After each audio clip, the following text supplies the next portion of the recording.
I understand that having children is a major life event for many people, and I respect that. However, I prefer to live my life focusing on myself, and I value my personal space.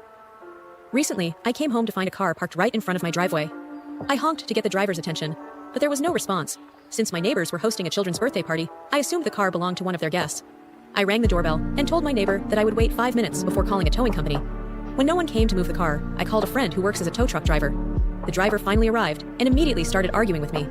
He said I was being inconsiderate and should be more understanding because it was a kid's birthday party. I told him that just because he has children does not mean everyone else has to adjust their lives around them. He mentioned that the children were still eating cake and suggested that I could park further down the street temporarily.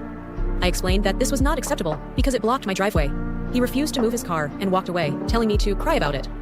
15 minutes later, his car was towed. About an hour after that, the man came to my door, visibly upset, saying I was horrible and that now he did not know how to get his kids home because they were tired. He asked how I could do that to his children. I asked him if he was finished, and when he looked confused, I repeated, "Well, cry about it," and then closed the door. Later, my neighbor messaged me, saying I could have been more understanding and parked down the street since it was her son's birthday. She said 2 of her guests had to leave early, and her son was upset.